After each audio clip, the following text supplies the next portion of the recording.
Thank you, colleagues.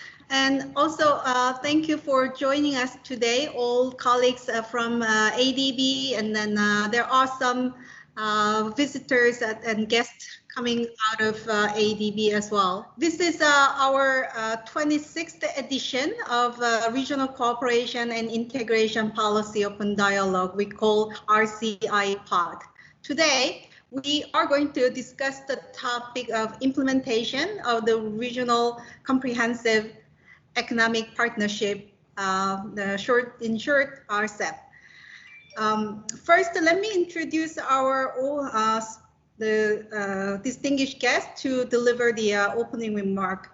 Dr. Ramesh Subramaniam has been with ADB for over 24 years. His principal focus has been on economic policy and structural reforms and infrastructure financing. Dr. Subramaniam has been serving as a Director General for Southeast Asia of Asian Development Bank since 2017.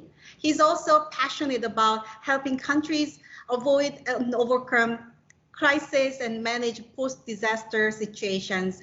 He has earned his PhD in economics from McMaster University in Canada. Let me warmly welcome Ramesh to give an opening remark.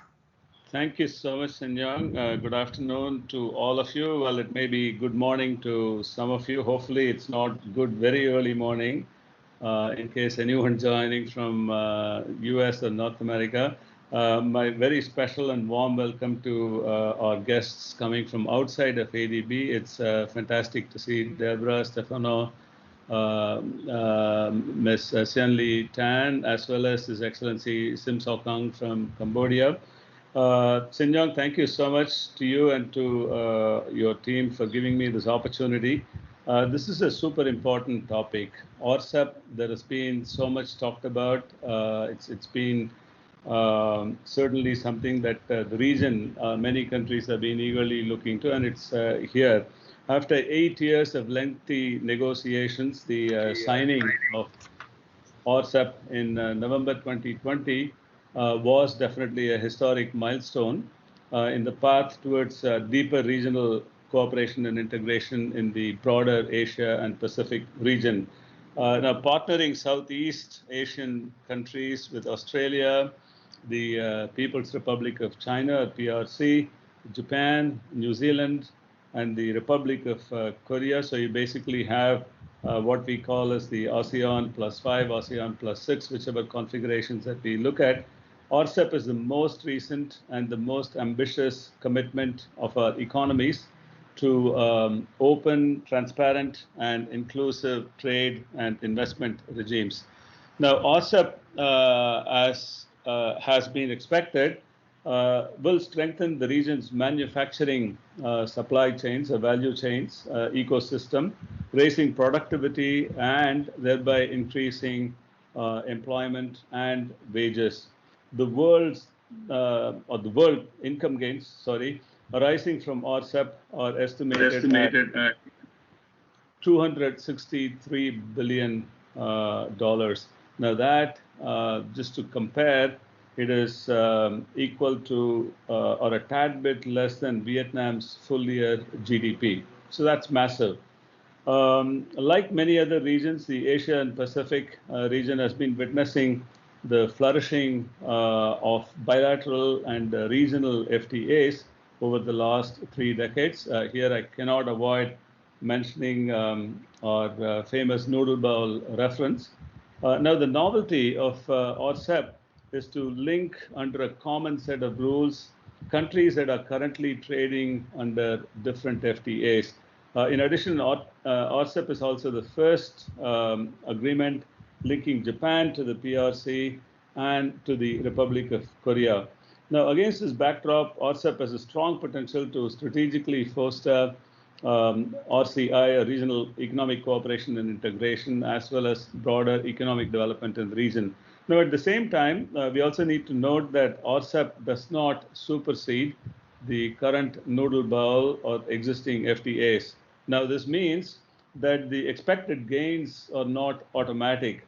Now, the potential of RCEP, just like for any other newly negotiated FTA, is conditional on a number of factors. Now, these include additional market access provided by RCEP over the nodal bowl of existing FTAs in Asia.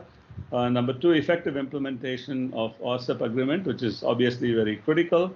And third, the degree of RCEP utilization by the private sector, which will play a very, very critical role.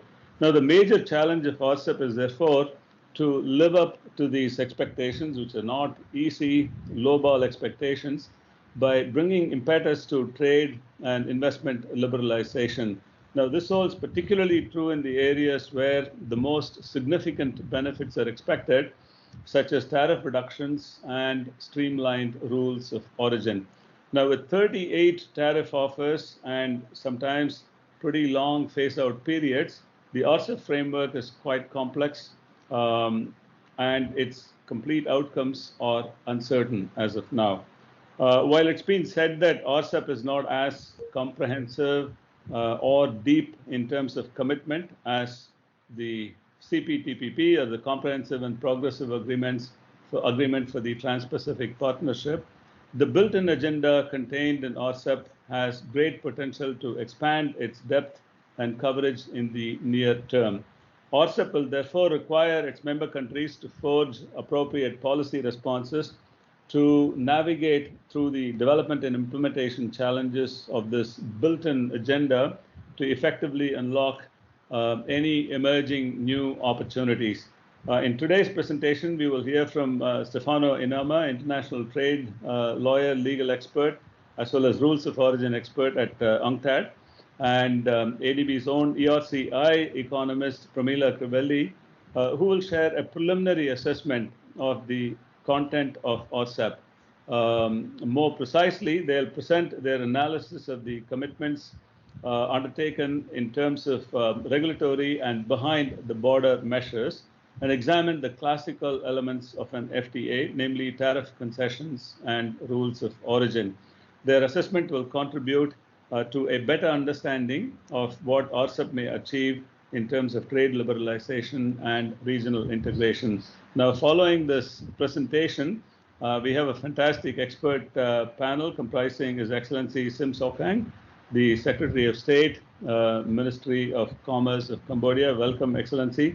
Dr. Deborah Elms, who is very well known to many of us, ED Executive Director of the Asian Trade Center, and Dr. Tan Sien Lee of the National University of Singapore, who will discuss specific RCEP issues and implementation challenges and to suggest actionable policy recommendations.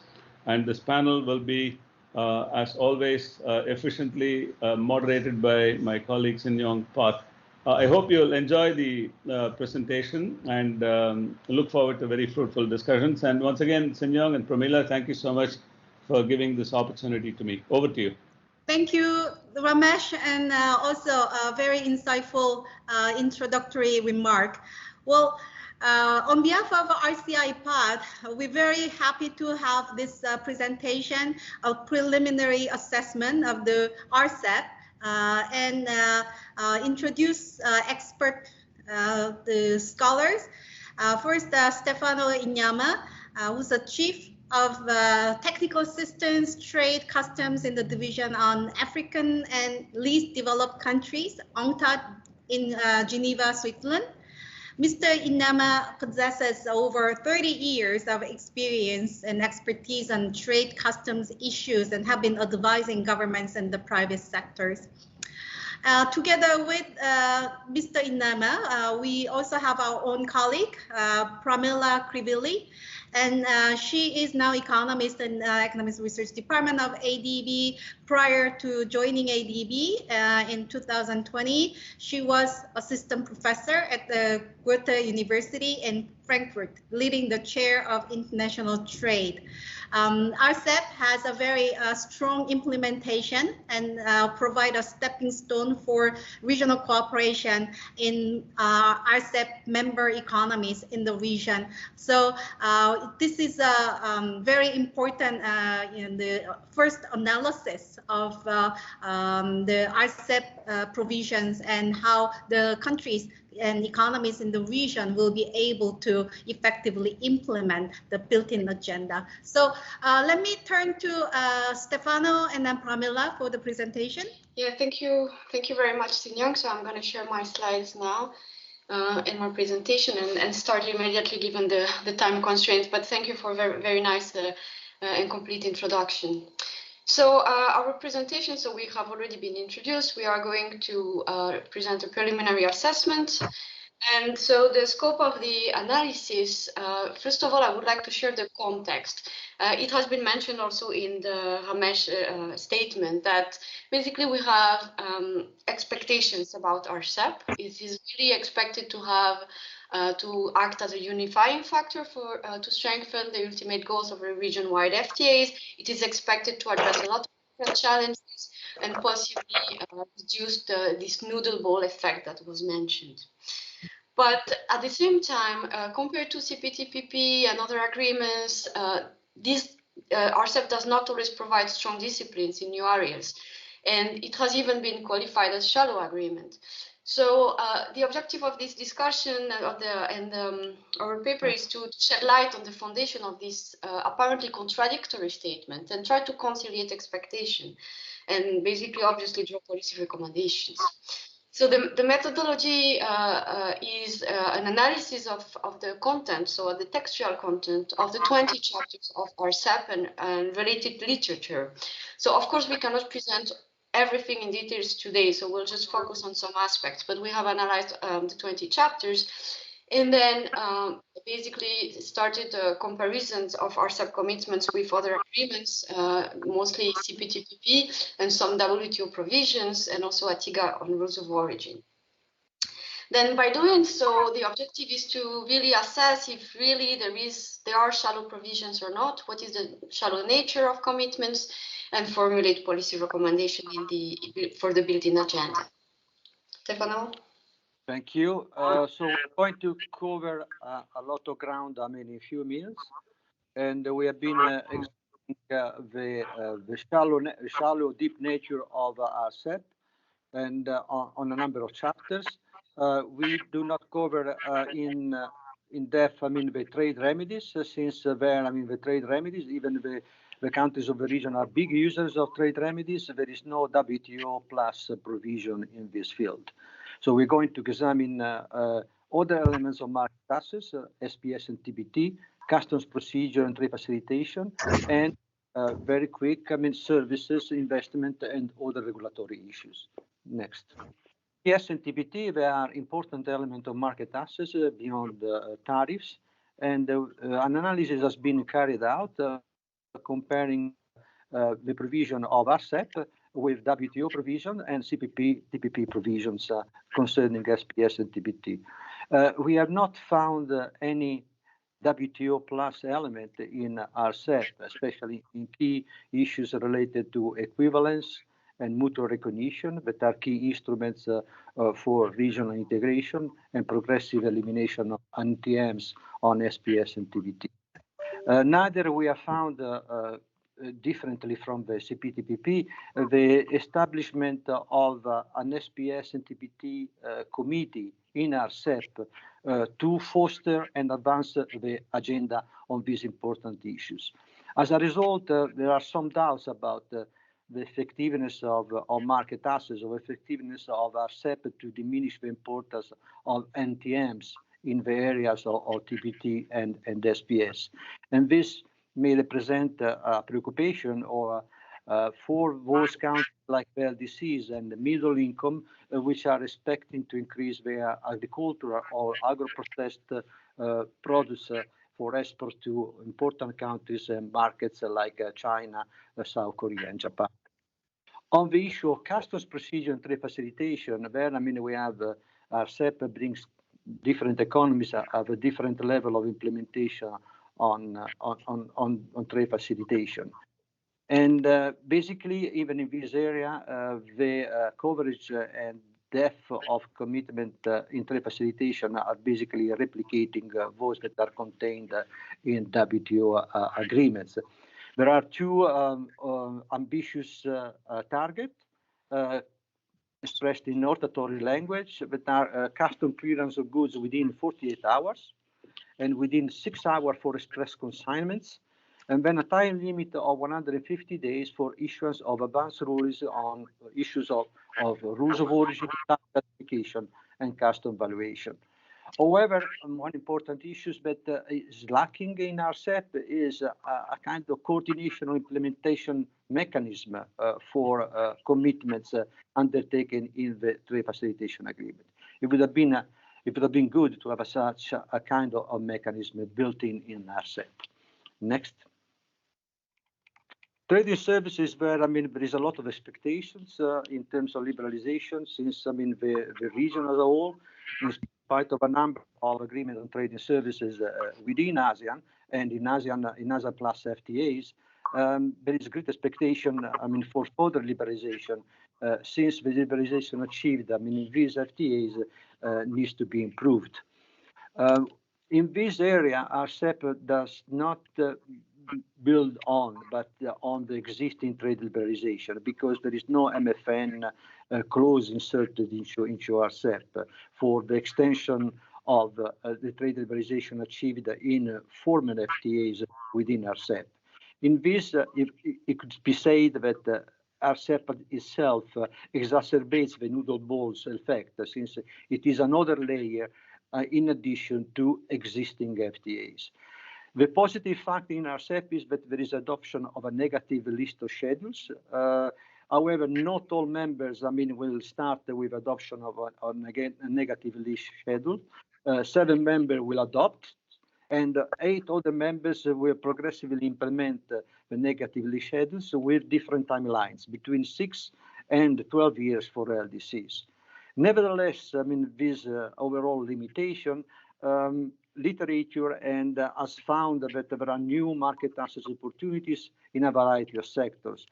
All these opportunities and extent of the trade liberalization in the services sector is under assessment by a study by ADB and ERIA, which is conducting a comparative analysis of schedule of commitment. In addition, it is worth mentioning that we have 3 specific annexes on financial services, telecommunication, and professional services, where also there are areas of where RCEP is promising has been identified. Next. Investment is also another area where there is, in spite of expectation, there is a limited incremental value on this chapter, mainly due to a number of factors. First is that RCEP investors are already covered by many international investment agreements, those that are existing under ASEAN and those that are existing into investment agreements, which are preceding the RCEP. Notable, there is an absence of investor-state dispute settlement in RCEP. There is only a state-to-state dispute settlement, which is quite a lengthy procedures, and this may induce investors to use the ISDS systems and mechanisms that are already available in other FTAs and international investment agreements. Despite, this limitation, there are analysts, and our analysis has found positive features. The adoption on a negative list, which is a good approach. Although, this approach, is also the list of exemptions from the coverage of this chapter is quite long. And another positive factor is that Trim Plus, in the sense that in this area, RCEP is going further than what is provided in the WTO agreement, with a provision of performance requirement extended to forced transfer of particular technologies and other issues. Next. We also have a number of chapters, that intellectual property, competition, government procurement, and electronic commerce, where, there are a kind of advantages brought by RCEP, but also where RCEP, I would say, is repeating the status quo that is existing in WTO. Intellectual property is a quantum leap in the sense that it locks into the RCEP, the commitment contained in the WTO TRIPS agreement, and also expanded to genetic resources, traditional knowledge, and folklore. Government procurement, this is where, I mean, the ambitions are modest, are modest, and this depends also for the attitude of China towards government procurement. Competition is good, but we have competition in RCEP because, and that is also very a positive aspect, since competition is not covered or not dealt with extensively in the previous ASEAN and ASEAN FTAs. Therefore, I mean, is a good novelty that has been introduced by RCEP, except that also at the same time there are some limitations. One area, I mean, where there is great potential is electronic commerce, which brings for a number of non-CP TPP members this regulation in this e-commerce regulation in an FTA.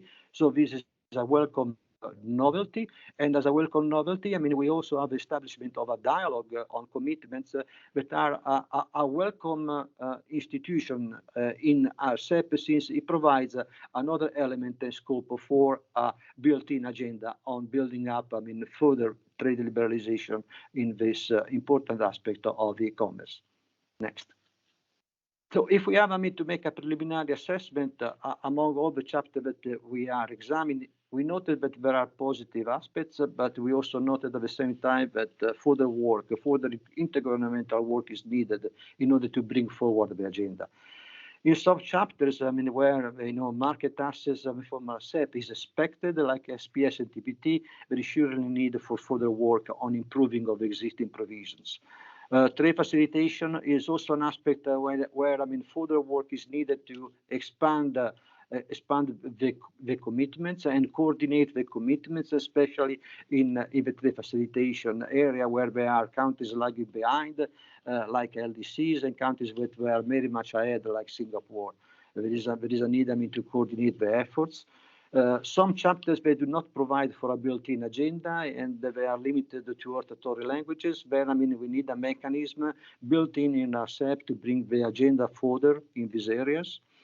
On services, although, I mean, there are good prospects, I mean, there has been analysis that found out that there is increased liberalization in RCEP. Further research is ongoing. I mentioned the work by ADB and ERIA in finding and depicting exactly what are the incremental value of trading services, concession in RCEP, and there is a need to monitor the implementation of a negative list approach. I mean, for those countries that are moving from a positive to a negative, there is obvious scope for monitoring the implementation of such commitments. In a nutshell, based on the ASEAN integration history that RCEP seems to embrace, more work is needed to achieve stronger commitment and in RCEP. Next. Okay, so based on this preliminary assessment of what I would call the non-traditional aspects of an FTA, I would like to move now to the most classic aspects, which is trade in goods and trade liberalization, and obviously tariff and rules of origin. So the main question we have is, will RCEP change really the trade landscape in this area? And obviously this question is quite difficult, but the first thing is to look at what is currently in place. As you can see, we already mentioned it, there are lots of agreements that are currently in place, but still we need to see what RCEP can bring. But you see that it's the first agreement linking PRC and Japan, and the first agreement linking Republic of Korea and Japan, and this is also for this reason that most of the research studies estimating the impact of RCEP would find great benefits for those countries. Given all these different agreements, the question is how to make RCEP attractive for the private sector, given that they have the choice between all these agreements that are in place. And the determinants of exporter's choice would say comprise different elements. But first, the coverage of the product. So is the product that I export covered by the agreement, obviously? But then what is the extent of the tariff reduction with the preference margin? So to do that, we need to analyze the tariff phasing down and MFN rates, which is what we are going to do in the rest of this presentation. Then, and second, even if there is high preference margin, we need to look at the ease of complying with rules of origins, because even with high preference margin, then you need to comply with rules of origin administrations, but also with the restrictiveness and the specific criteria. So all these elements are determinant to have an effective utilization of the RCEP agreement. So let me give you an example so that it becomes clearer. So let's take like the example of lasers produced in Korea, but with parts here of lasers that are manufactured in Japan and exported to Korea as input. These parts, in a scenario where there is no RCEP, there is no FTA linking those three countries together, then those parts will be originating in Japan, but will be counted as foreign input in Korea. And they will be charged an MFN tariff of 8%. When Korean manufacturers export to PRC, they have two choices currently, because there is an FTA between PRC and Korea. So either they can benefit from reduced tariff of 2.4 if they comply with the rules of origins under these agreements, and if not, which can be the case given that parts of those lasers that Korean manufacturers export are actually manufactured in Japan, and Japan does not have an agreement with Korea and PRC, then it's likely that they may not reach the rules of origin and have to pay 6% of MFN duties. So the first quick win of RCEP is to decrease all these tariffs. In the long run, with full implementation, all of them should go to zeros. And so basically, Republic of Korea could export to PRC the lasers duty-free. But this is under the compliance of rules of origin, and RCEP can also facilitate the compliance with the rule because of diagonal cumulation. Because now, given that all these countries are linked with one agreement, the parts of lasers exported to Korea here are now counted as originating within the RCEP region. So it does not matter here, Korea can export and then count them again as regional inputs, so facilitating the compliance with the rules of origin. So the potential benefits are really high. The tariff saving, we have seen it. The set of rules that will be the same for all countries, not for all products, but a common set of rules for all countries. And most importantly, the wide membership of RCEP, geographically speaking, provides a lot of potential for fostering regional integration and value chain because of these accumulation possibilities. So, is there really scope for preference margin? So here, the very quick answer is yes. This is a very simple analysis here, just looking at MFN tariffs, so we don't look at the preferential rates, but you see that for each country in the region, except Singapore and Brunei, the tariff rates are high.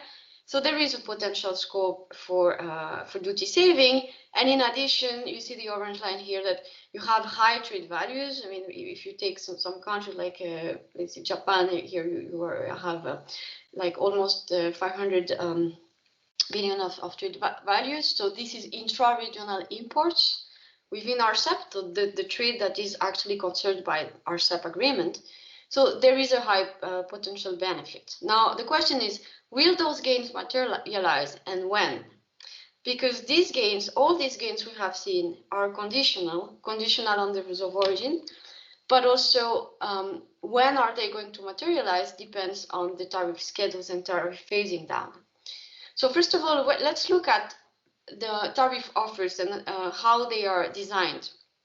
So the CPTPP has only one single tariff offers vis-a-vis other partners.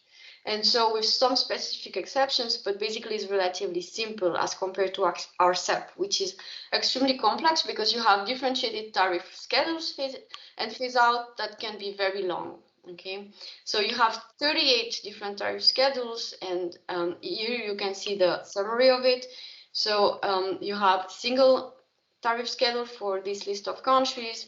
Japan has adopted a hybrid method because they have only one document, so it's like a single tariff offers, but with some specific lines on different tariff rates for specific goods. And you have complete differentiated offers for PRC, Indonesia, Republic of Korea, Philippines, and Vietnam. So let me show you what we mean by differentiated offers. We mean an offer, and here I take the example of Vietnam, an offer where you have different offers for different countries. So here, for example, Vietnam, you can see that for ASEAN, Australia, PRC, Japan, Korea, and New Zealand, the offers that they make in terms of tariff reductions are different. And this is relatively surprising that you can see that Vietnam, which is part of ASEAN, makes a specific offers to ASEAN countries while they are trading freely under ATEGA. And what you can see and what you can read in this table, this is the result of an exercise we conducted. So these categories here are not in the official documents, but this is something we managed to isolate from looking at the data. We found out different categories and isolated them. And what it means, if I take A1, it means that these are all the tariff lines that are going to reduce the tariff to 0 at the year of implementation. This is all the tariff lines that will reduce to 0 after 10 years, etc. Okay, so you can see that there is a significant amount of lines that will be reduced, for example, here only after 11 years to 0, or even after 20 years. But these few lines is even more interesting, is that it's going to reduce progressively over 20 years or over 25 years, but they will not even reach 0 tariff. They will reduce to a positive tariff. And so meaning we don't even achieve full liberalization on a very high number of lines here. So we need to wait a lot of time to see really liberalization. And for some tariff lines, it's not even complete. And for some tariff lines here, the unbounded, it's even excluded from the negotiations. These lines here are products where there is no tariff offers, meaning there will not be liberalized under RCEP. So it is the complexity, and it is also extremely complex in terms of monitoring these differentiated offers, also in terms of origin. Now, as a conclusion, what do we have then? Looking only at the portion of trade that can potentially be liberalized by RCEP, meaning trade that is currently dutable, so with positive, currently we have positive tariffs, so this trade can be liberalized, and you see here how it will evolve over time. So this is intra-regional imports in RCEP region, and you can see that at the beginning we have tariffs because we consider only the products with positive tariffs, and this will be 0 for 42% of the trade after 5 years, 61% of the trade after 10 years, 77 and 89 after only 20 years. So we need to wait 20 years to see 89% of the tariff lines liberalized, and still the rest will not be fully liberalized. Okay, so all these first is very long tariff schedules, and again conditional on rules of origin, which are going to be discussed now. Yeah, comparing of origin in RCEP and CPTPP. The question is, what is more in RCEP? What is the novelty of RCEP? And one first issue to discuss is where the rules of origin of RCEP comes from, because we have models of rules of origin. Well, the model is in RCEP is a mix of ASEAN old-style rules of origin and those of North American inspiration, which are brought by Australia, Japan, and New Zealand and Korea, which have adopted this kind of drafting rules of origin. Very predictable. Very long, but predictable. So it's supposed to be business friendly to firms. Whatever model is used, what matters is to provide enough market access to make sure that the rules of origin are business friendly and are used by firms.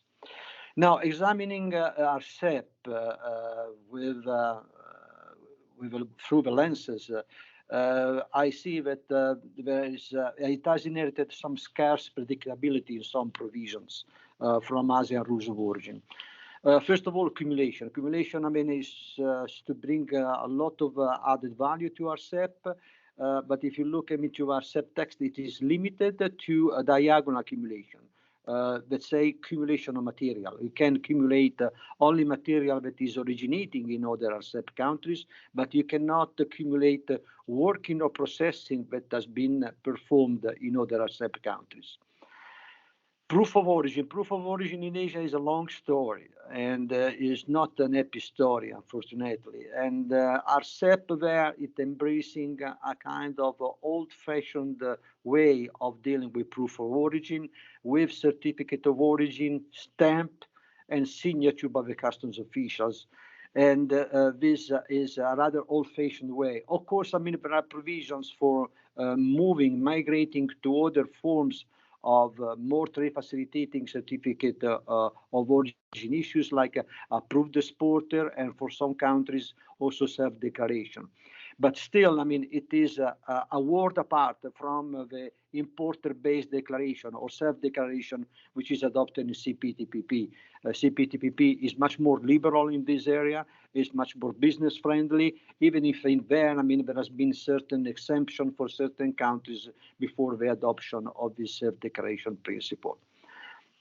Another issue, I mean, which is extremely complex, is the implementation of tariff differential and how it is linked to accumulation. Next. Now, we have seen that one systemic feature is difference between RCEP and CPTPP is the structure and architecture of a tariff offer. We've seen the kind of counterintuitive fact that Vietnam has a tariff offer towards ASEAN, while I mean ATIGA is still there. So normally ASEAN countries should trade under ATIGA, where I mean there is duty-free and friendly rules of origin.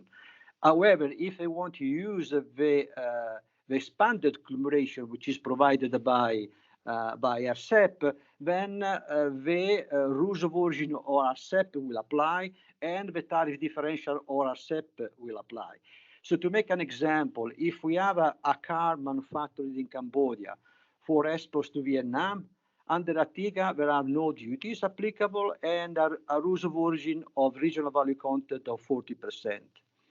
If an investor wishes to manufacture cars in Cambodia and using the accumulation under RCEP of using parts of vehicle of cars originating in China, Japan, and South Korea, however, when you read the tariff differential application in Vietnam tariff schedules, you will see that there is an additional requirement that 20% of this car must consist of local content in Cambodia. So in order to be considered a Cambodian car, at least 20% of labor and originating material has to be produced in Cambodia.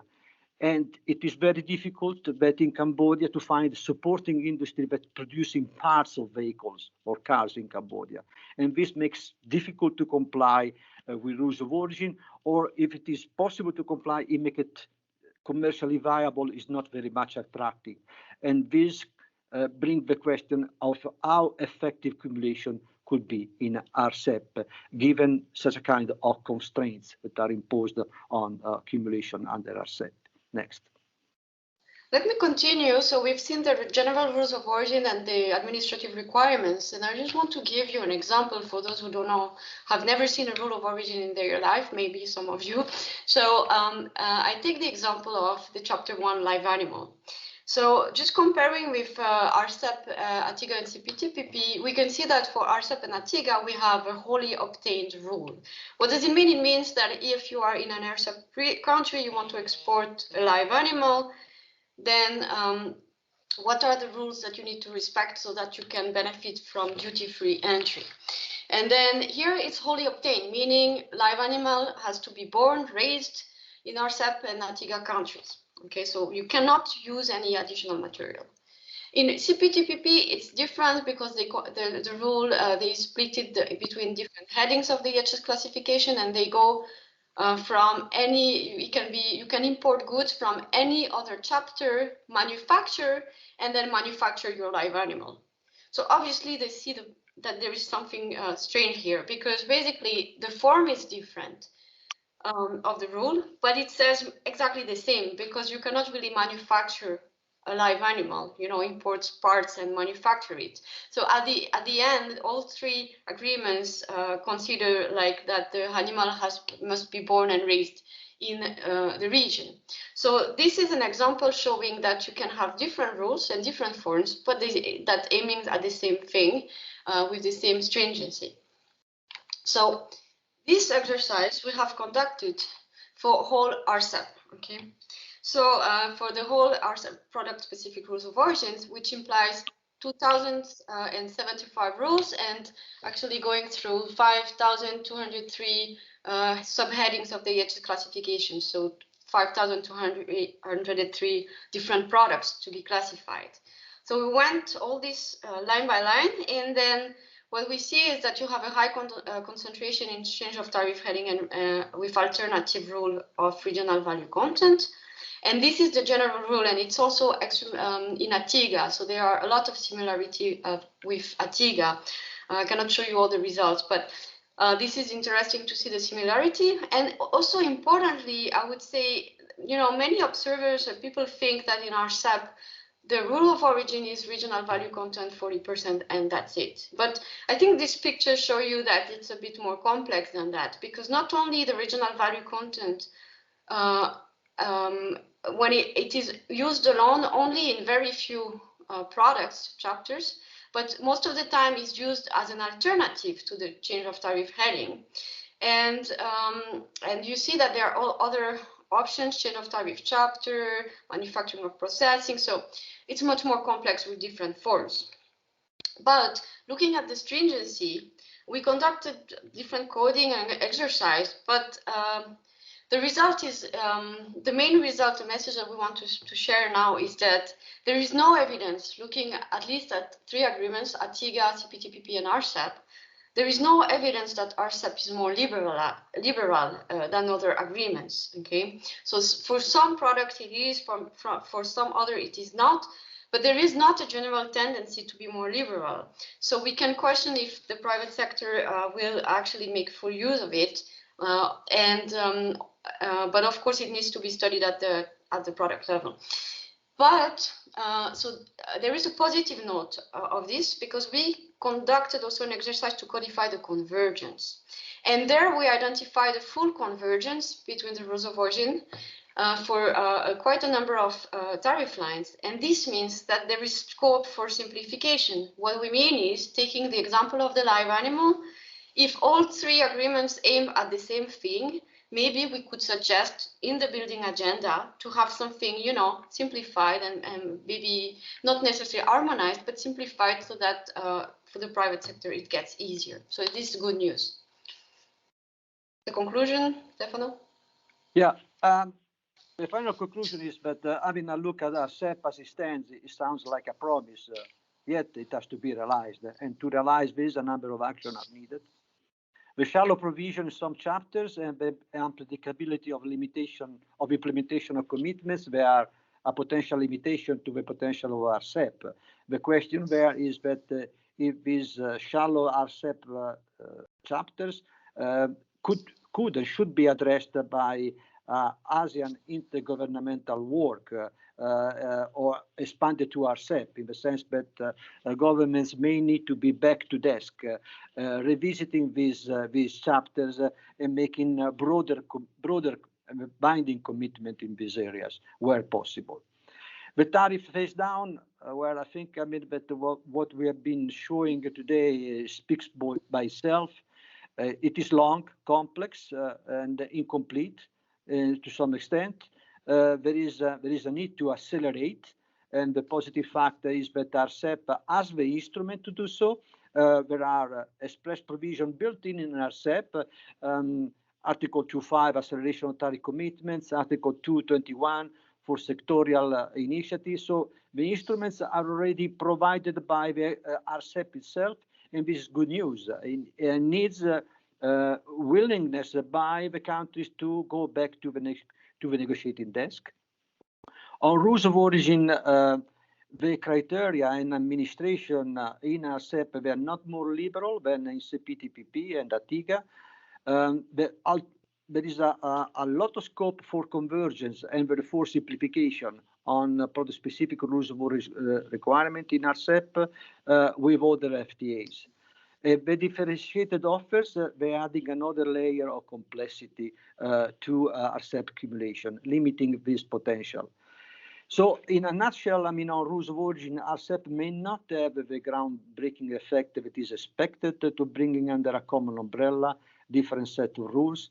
There is a need for action in this area, a need for action to identify and recognize where FTAs are converging on product-specific rules of origin, so to have an area in Asia where the rules of origin could converge and be almost the same in a large number of sectors, and this will lead the whole region towards simplification.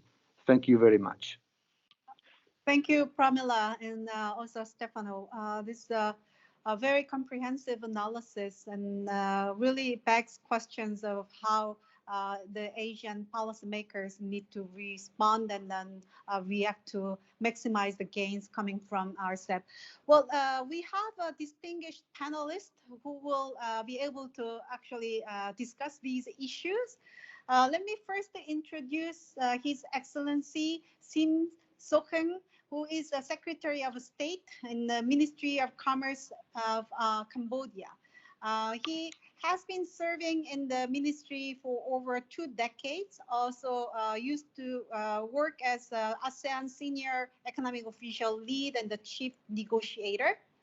We also have Dr. Deborah Elms, who is the Executive Director of Asian Trade Center, also the founder in the Asian Trade Center. She is a Vice Chair of the Advisory Board for the Asia Business Trade Association, co-chair of the Trade Policy Committee of the Global Trade Professional Alliance, and also Senior Fellow in the Singapore Ministry of Trade and Industries Trade Academy.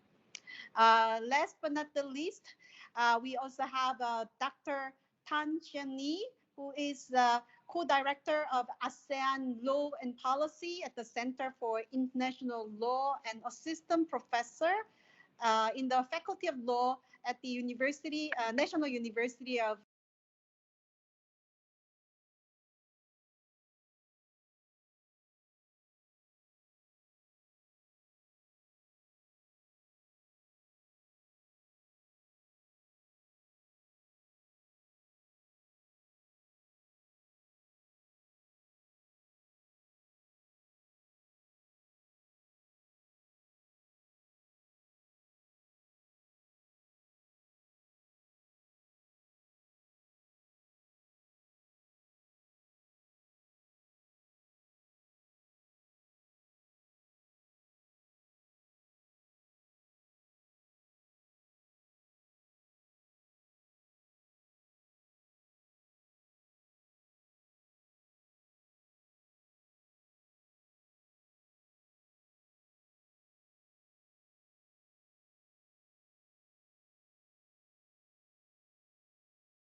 You put starting with a very warm question to me.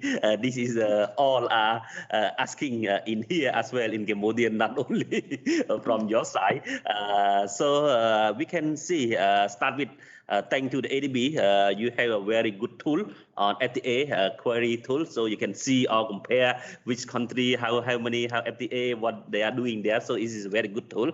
And if you look at that, you can see Cambodian is the less country that have FTA than other, including bilateral and including regional than other if compared to the other country in the region. So this is the thing. Start with this one, and we have the idea that we view the same other as well. As Pamela also saw her slide very good. Some even have the regional FTA, for example, like ASEAN Japan, ASEAN Korea, ASEAN already, but they start bilateral FTA later on as well. So this is the thing, you can see the same thing. So it is nothing strange happen because of the view that it can be complement on existing the FTA to each other. And for Cambodian, frankly to you, we don't want to compete to have more FTA like other countries. It's also not our the position to do so as well. We know ourselves very well on this one. So we just only focus only few bilateral FTA. And if few bilateral FTA, you may see we coming soon, maybe next week or next following month, you may see that we only focus and really that is for specific product and for specific potential product or priority that we are going to have. And like the other, also we can say the theory or anything else that we believe that on open trade and also the FTA could help us for boosting the economic and also cooperation. The last also cooperation. This is very important for us as a small and also LDC. And also my friend Stefano, who helped me almost 2 decades too when I met him long ago.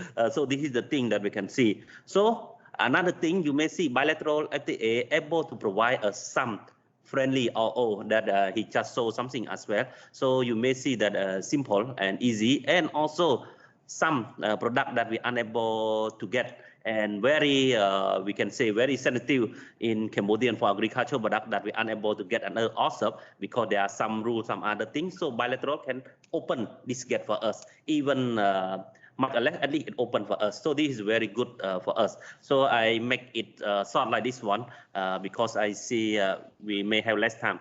So if you have further, you can we can go more, but if not, I may stop here for the first person. Thank you. Okay, thank you. Well, Deborah, what is the private sector sentiment in ASEAN and Asia towards the RCEP? How can we encourage firms to be more actively participating in implementation of these RCEP agreement? I'm going to say this in two parts. So first, what do we need to do for businesses? One thing that is critical with all FTAs, but in RCEP in particular, is to prepare materials and do outreach in plain English. So the simplest possible language that avoids the most jargon, that makes it as concrete and practical as possible, is critical. So we've been rolling out a number of documents that do this here out of Singapore, both for Singapore's Ministry of Trade and Industry, but also I think an even better set of products should be coming out soon from the Singapore International Chamber of Commerce, SICC, aimed at specific sectors. Because we can talk about the broad benefits of RCEP, but what you really want as a company is what does it do for me? What does it do for my firm? What does it do for my sector? So they need to be really very tailored, very sector specific. So that's useful. And then you have to add to that individual company assessments, because it's one thing to sort of say RCEP is useful, and it's another thing to say, well, how can I use it to make, a headphone case? And this is where my production facilities are. This is where my manufacturing is. This is where my raw materials come from. So you have to go through quite an exercise in order to help companies understand what the benefits are of RCEP. The last thing that I would just say is that companies are, at least many of the companies we're working with, they're not comparing RCEP to CPTPP. I think that's kind of unfair to RCEP, to be honest. RCEP never, from the beginning, never aspired to be the second coming of the CPTPP or the TPP. That's too ambitious. That's a voluntary agreement that countries joined when they believed that they were ready to take on higher levels of ambition. That was never the ambition of RCEP. RCEP started with ASEAN, and in particular with the noodle bowl of 5 ASEAN +1 agreements. And so how do we make it easier for businesses to trade in the region? We take 5 existing agreements, we roll them up, we make an RCEP. And for companies, that I think is a better way to assess RCEP benefits. And well, first of all, it's more favorable to RCEP than comparing it to something it never tried to be. But it also suggests, I think, some key issues that weren't raised in the earlier presentation. You have to compare, in my view, RCEP to existing ASEAN commitments and crucially existing ASEAN +1 commitments, not to some other agreement. But second, you have to remember, in my view, that RCEP will work like ASEAN does. So you should view RCEP as the baseline. This is the start of the process. And like most things that ASEAN does, it will likely get upgraded way sooner than the 25-year phase out suggest. So yes, they're very long now, but every ASEAN Plus One agreement has already been upgraded at least once and some more than once. So businesses are dismayed when they see long time horizons, but they're also used to the way ASEAN works, and they will likely pull many of those tariff cuts, for example, forward. They will likely add more services and investment provisions. There will be more action in some of the areas that are currently fairly lightly covered. And then the last point that I'll make, and I apologize for going on a little long, is that one crucial innovation in RCEP that I think has been overlooked is the addition of a new secretariat. So the first goal, the first objective of the committee in charge of this is to create an RCEP secretariat. That is a fundamentally different thing. Even CPTPP does not have one, despite much pressure from me over the years for that. The reason why the secretariat matters is that it can help drive that integration agenda. And once you have a secretariat and you have regular meetings, you get together ministers, you get together officials, you get together leaders every year like ASEAN does. You build in an integration agenda that will happen even if the agreement itself appears to be fairly light. Because you just think about how ASEAN works. If I know that my minister is going to be meeting twice a year for ASEAN and now for RCEP, I have to have something for him or her to do. They have to have something to announce. They have to have something to say. So that process alone, and certainly by the time we hit the end of the year Leaders Summit for RCEP, will drive additional integration. So I think companies are looking at RCEP as what it is today, but also what are the potentials for expansion, deepening, new areas in the future. And I think that's an important element that we shouldn't forget when we think about what are the overall RCEP benefits. So sorry for taking quite a bit longer. Thank you for very insightful comments. In fact, well, I think that leads to very nicely to the question to Shin Lee. Noting that there is a strong sort of ASEAN-centric nature, and this is going to be additional like institutional framework for this ASEAN. Well, what in your view, what are the kind of like the relationship between the Asian Economic Community 2025 and RCEP? Like, how does RCEP actually fit in these ASEAN 2025? All right, thank you very much. I hope I'm clear because I had some audio problems, right? So just to make clear to everyone, I am not an international economic law expert, but I know ASEAN, so I know I come from the perspective of ASEAN law and institutions.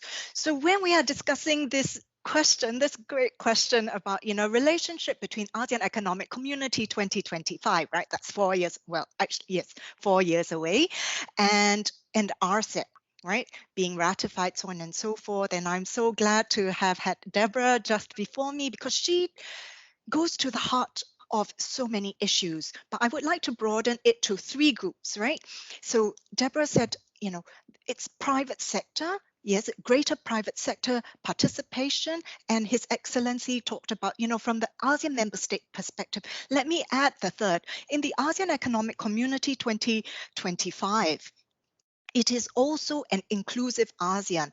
And I think when we are talking about, economic development via greater regional economic integration or mega regional trade agreements, the states benefit, so your national economies go up.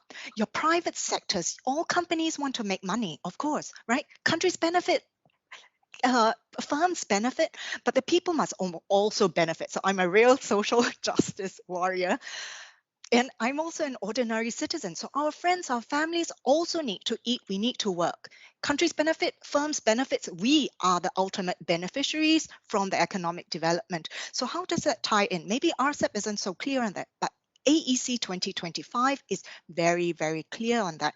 It was part of the 2015 AEC agenda, but it is much more at the forefront of 2025. The same goes for the ASEAN AEC 2025 in terms of the private sector involvement. Why is that so? The private sector was very important in the AEC 2015 blueprint, but the firms rightly complained to the ministries, to the officials that they work with. hey, guys, this economic integration is for us, but we as firms cannot take advantage of the freer flow in trade in goods, because I'm not talking about services, in the 2015 period, right?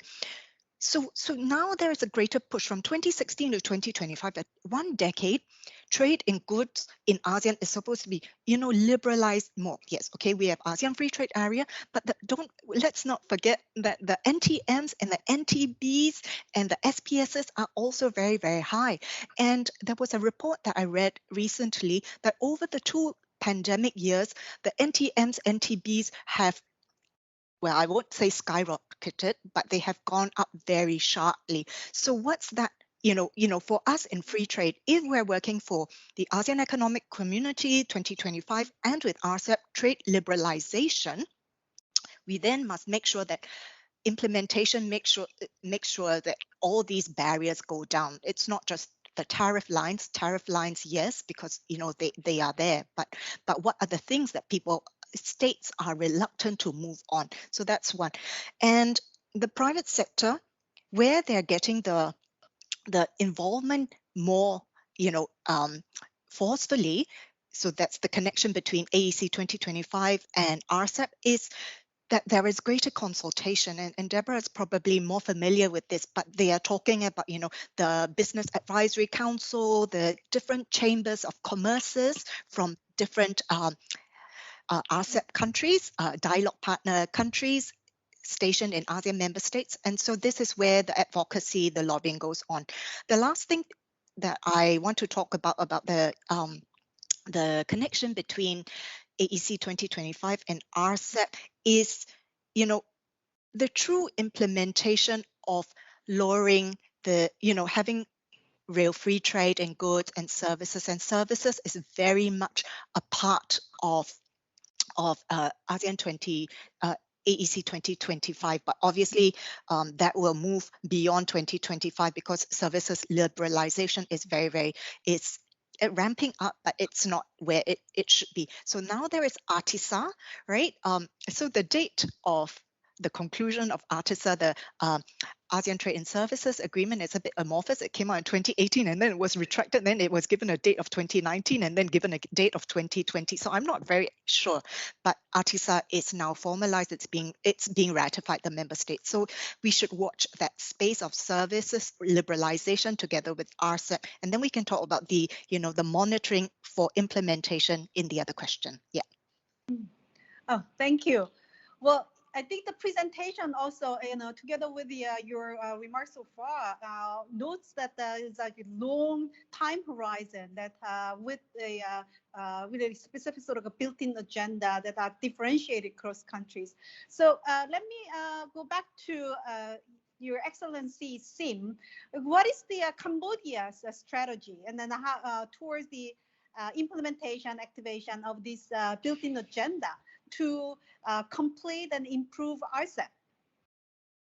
Okay, thank you. Very good question on building agenda. As my friend already presentation, the building agenda is the key for RCEP as they are analysts and conclusion on that. Let's start with simple thing. We can see the RCEP as Dr. Abura already mentioned. I can say the RCEP is unique. Why unique? You may see they have three groups of the country, developing, and LDC. Cambodian LDC there. So we have 3 groups. So this 3 group is the thing that is very hard during the negotiation process and unable to accommodate all 3 groups immediately at the one time. So this is the thing that lead to building agenda. Because if don't have building agenda, is no way that we're able to conclude on this one. So building agenda is the best option, the way that move forward on the conclusion of the agreement. First, we have to start with this one. And because most of us know well, building agenda, we have to do it. If we don't do it, it means not so good. And good that Dr. Abura mentioned about secretariat. This secretariat is chasing how it going on that one. This is very important. For if you ask about Cambodian strongly support the building agenda, and now in fact we already prepare ahead of this element that we already know what is in that. Even like Stefano mentioned, it's not all, but the key we already start incorporate to our legislation. Even some of my friends already know what we are doing. We are prepared. We pick out this to ahead in there. So when this law adopts, so it's easy for us as the negotiators say that okay, our law here. So why don't we agree with all this one? Even though it's not perfect, but at least we start integrate some already. Even recently, the legislation we are already doing that. Besides that, building agenda also able to give us some. I can say for not for Cambodian, but because Cambodian almost finished the process of ratification, but for other countries, this is the selling point as well for the ratification process because it's not too hard and they are able to accommodate for some period of time because they are matching there because they have very clear time frame. So this is the thing that they are able for them to process internally. Otherwise, just signing without ratification is nonsense. So this is the thing. When we are negotiating, we also some already flag out this as well. And another thing, beside the building agenda, we also have the general review for 5 years. Every 5 years, we have the general review. The general review also another good time to improvement as well. Improvement in overall of the RCEP to make it more. And after 5 years, you can see that some country may know, oh, where is the challenge area, where is the comfort zone area, so they can make themselves okay ready for further commitment. Otherwise, cannot because there are a lot of things that too new. We can use Cambodian is okay for me because I'm in Cambodia. For you, too new that we don't know this one. So the authority or officer don't dare to take. See, so this is the thing. So based on the past experience FTA, for example, like ANFATA, Australia, New Zealand, I admire the Australia colleague and New Zealand. They are trying to training, they are trying to tell many times so they be able to start to accept some of the new thing, new element. Otherwise, like my friend Stefano mentioned, is very correct because ASEAN way, we plus on that, we go on that way. But this is another thing. Now, because he picked up about ISDS, yes, ISDS, they are also clear in that one. They have 2 years after EIF and also must complete in 3 years. So this is the thing that we commit for ISDS plus the thing from state to state as my friend already mentioned. So this combined, at least we can show to the investor that, okay, at least you have we have the commitment there, even this is not very high, but at least commitment, so you can trust going on this process for some certain year. This is another thing. So I may give the last example to the building agenda is cumulation. Cumulation is very important. So Pamela also saw very good chart on this one, and also Stefano. This is very important. If we are like that one, so what benefit for Cambodian, like he bring out the car, but it's not all for that because there are 5 different and another none. In fact, the completely different is caused by another country. In fact, it should be not have that during the negotiation process, but because to accommodate everything, so they pop up with this idea, and this idea make it already there. So it also hard, but even that it also affect. Yes, it's true, it affect, but this effect, do we able to overcome? Yes, it's able to overcome. So in the article, if I'm not mistaken, article 3.4 on cumulation, they also have some us to review to take at least by 5 years. So we have to review something to make it more and improve better. And we can experience use on the past FTA that ASEAN have. So even it's not the fastest, it's not the best, but I believe that this is a good point to start and never fall back. The more important, I can say in simple word, it walk even fast or slow, but not go back. Fast, go back is not good, but at least walk forward step by step as we can. So I may end here. Thank you. Thank you, Excellency Sim. Well, for Deborah, the built-in agenda seems really require the government's commitment to implementation, since they are all like differentiated and then with the lagging kind of the implementation steps. So how can we possibly push the governments to accelerate some of these the built-in agenda implementation? That's a great question. An agreement is useless if it sits in a drawer. So the only reason that an agreement matters is that you've actually done it on the ground and it makes a real life difference. So RCEP is no different in that sense. If it sits in a drawer, it was a waste of everybody's time and effort. And it was a lot of time and it was a lot of effort. So I am hoping that implementation goes well. And I think in order to get implementation to go well, we're going to need at least three things, I suppose. First, we're going to need a lot of capacity building. Because it's not just the officials who negotiated it who need to understand it. Now, it's all of the frontline officials who need to understand this agreement. So it's customs officers in provincial customs clearance areas that will have to understand it. It's services qualification regulators who will have to understand what the commitments are. It is intellectual property rights offices who need to know what's in that intellectual property rights chapter, what's similar to and different from existing procedures. What are the elements that are digital? If you have a digital economy minister, what do they need to know? So there's going to be a fair amount of capacity building that needs to happen. And I would hope that the ADB in particular would help drive some of that capacity building.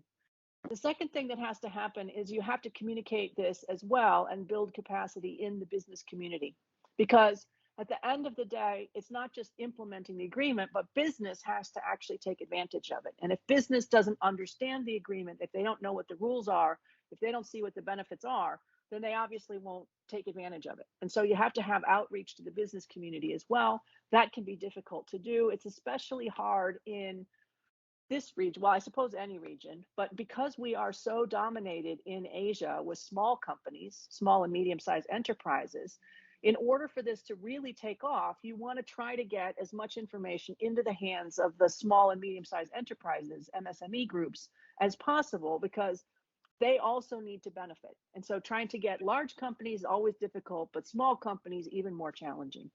So capacity building for officials, capacity building for business, crucial. And then I think there needs to be strong pressure, particularly by the stakeholders. I'm going to call it broad stakeholders. So it's business, but it could be academics, it could be think tanks, it could be, groups, international organizations like ADB, to call out governments that are failing to live up to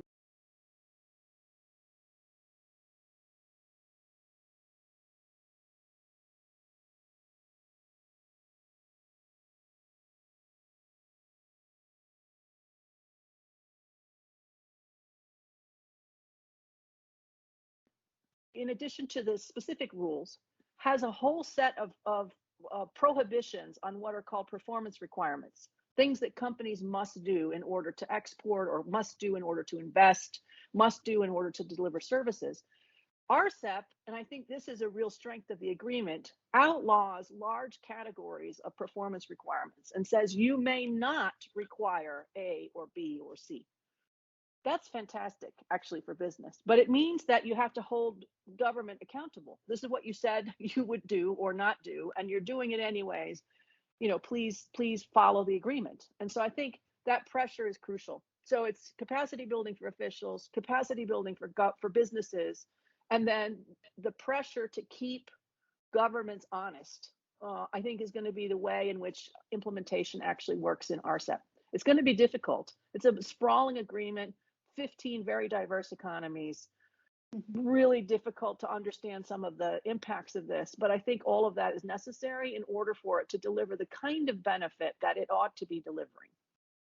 Thank you. Well, given the heterogeneity of these RCEP economies, seems it's quite crucial for certain, the Secretariat role to coordinate these implementation efforts.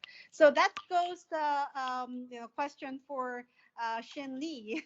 So in your view, how can we strengthen this role of RCEP Secretariat?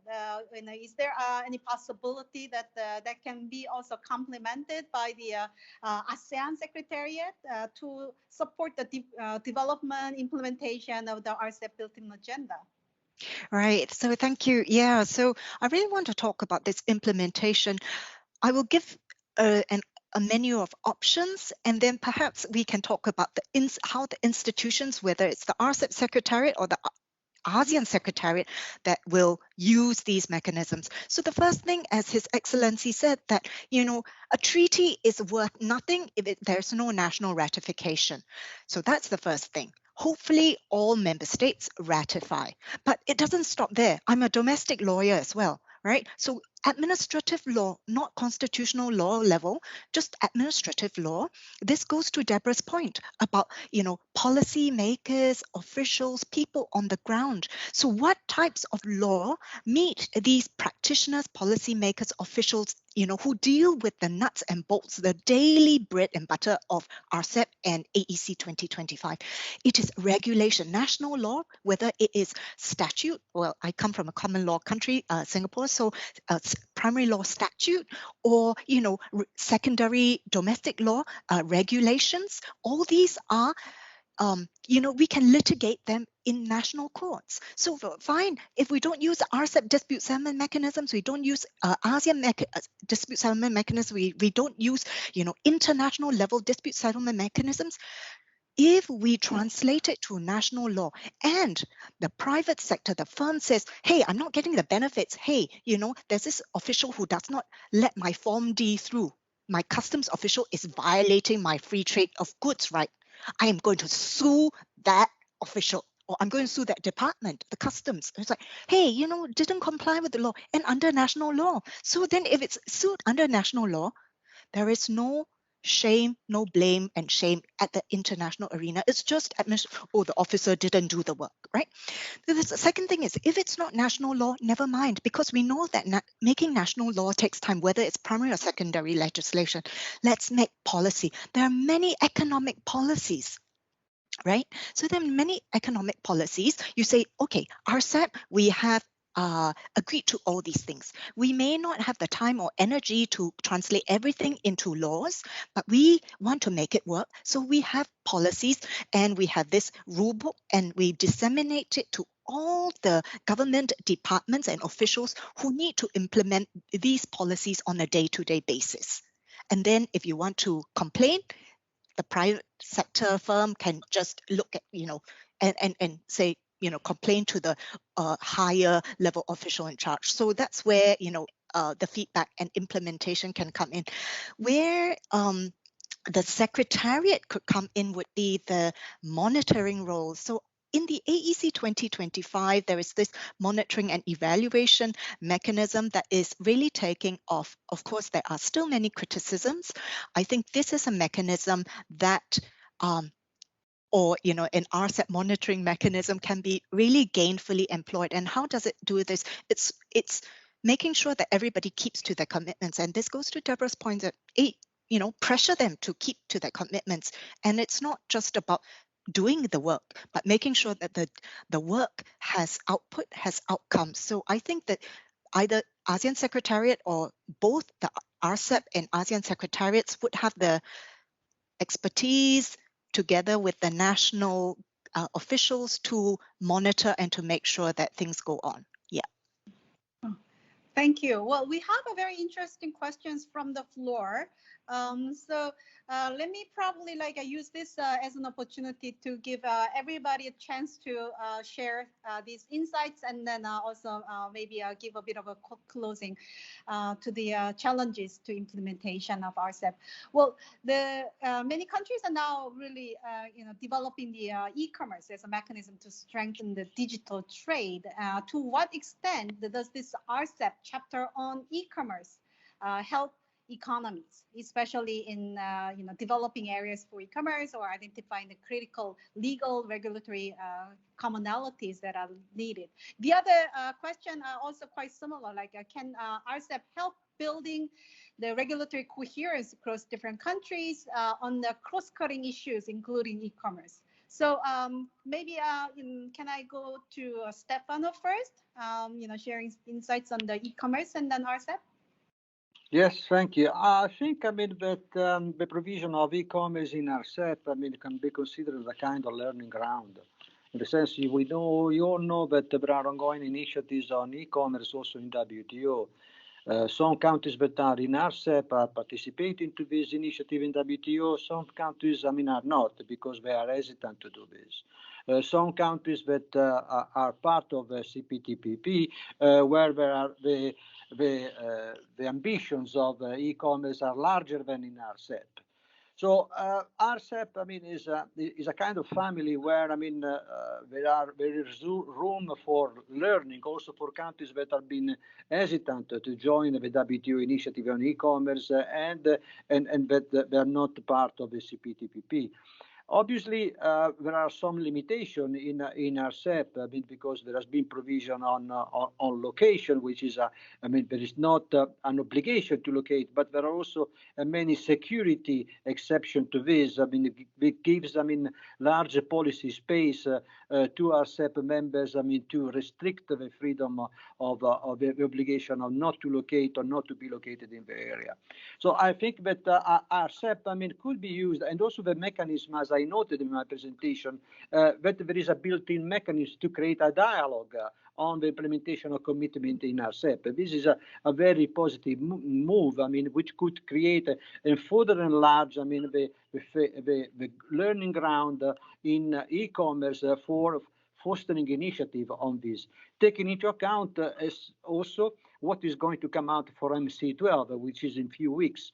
I mean, if we're going to have a kind of agreement, I mean, on e-commerce or not, if we are going to have a plurilateral agenda, and what is the extent of this plurilateral agenda at your level on e-commerce. So all these things have been compared, but I believe, I mean, that the chapter on e-commerce, I mean, in RCEP is a promising one. I mean, is something, but I mean, it also has the tools to be developed according to the pace which is going to be settled either the ASEAN way or any other pace that RCEP member states wish to undertake. Thank you. Pramila, anything to add? Not much, except that, well, we are going to conduct some more work in the area because indeed there is a lot of potential. And I think, yes, those key provisions on data localization are actually highly discussed. So there is no prohibition of data localization. And this is a major breakthrough, especially for PRC, because normally it was really the country that was always hesitant, or I think it's the very first agreement in which PRC actually agrees to those provisions, so the very first one. But of course, there are also lots of exceptions, as mentioned. So there is also more leeway for countries to also, you know, argue for obtain exceptions. But I think that it's very promising. Yeah, thank you. Thank you. Well, Your Excellency, seem like what does that actually imply for Cambodia? Is RCEP helping on the development of e-commerce in Cambodia? Thank you. The answer is yes. Because what, when we draft our e-commerce law, in fact, we bring in two. One is ASEAN e-commerce agreement, and also as well as the RCEP e-commerce. Because the same team who are negotiation on e-commerce agreement and also the chapter in RCEP, also the one who draft the e-commerce law. So the same team. So we already included there, and we also prepared there. And some of our e-commerce law, you may can see that a little bit ahead, starting already ahead, if you really see there. So I can say like that. And thank you for the question. In fact, it's very useful now. Cambodian, last 2 years, because of the pandemic, we are fully utilized of the digital line. If without this one, it cannot move work. So even we cannot say the best, but at least I foresee it very jump. Everybody using that, everybody scan to ensure that you are inject the vaccine, you are scan the QR code, everything are there. Thank you. I may end here because I see the time. Thank you. So Deborah, we have another new question. You might be able to actually use this to have a final sort of comment. Will RCEP be a good model for other Asia economies, so not part of RCEP yet, but wanting to create a comprehensive, the FTA, regional mega trade agreements in the future? I think it's got some elements in it that are quite interesting. It's got some challenges, as mentioned, partly trying to manage all of the diverse interests, large to small, rich to poor, and everything in between. Where they have not done a good job, though, I like the agreement overall. The e-commerce chapter is awful. I mean, frankly, it's awful. It had the two big provisions you would like to see have a list of exceptions, but then it gets even worse. There's a footnote that says, anything that I deem to be in my public policy interest is up to me, and you can't argue about it. So really, this is a pointless commitment in my view, and it's the weakest part of the overall agreement because the digital economy is the economy and it's the future. And so hopefully as we revise this document, we make that part of the agreement significantly better. And we think about digitally delivered services, goods, et cetera, because otherwise we have really, really missed an opportunity. So that's, for me, the most disappointing part in all of RCEP is actually the digital provisions. Okay, thank you. Shunli, so does it help any, achieving sort of regulatory coherence by RCEP compared to the regional, especially like ASEAN plus one, the FTAs? So I can't really comment on this, but I would just like to add a very small but important point that everyone realizes that digitalization, e-commerce, it's really important for the region. But I'm not so sure, like in RCEP, there's an ambition, and even as Deborah says, that it's not such a great provision. But the region, the ASEAN foreign ministers, or is it the ASEAN economic ministers, just concluded some sort of statement or agreement recently regarding the digitalization of ASEAN, and that is moving the region forward, in terms of capacity building, so on and so forth, before we look at the nuts and bolts of how we get the law whipping everyone in shape into compliance. Yeah, so I think we are really at a very basic level. Thank you. Thank you very much, everyone, for joining us today.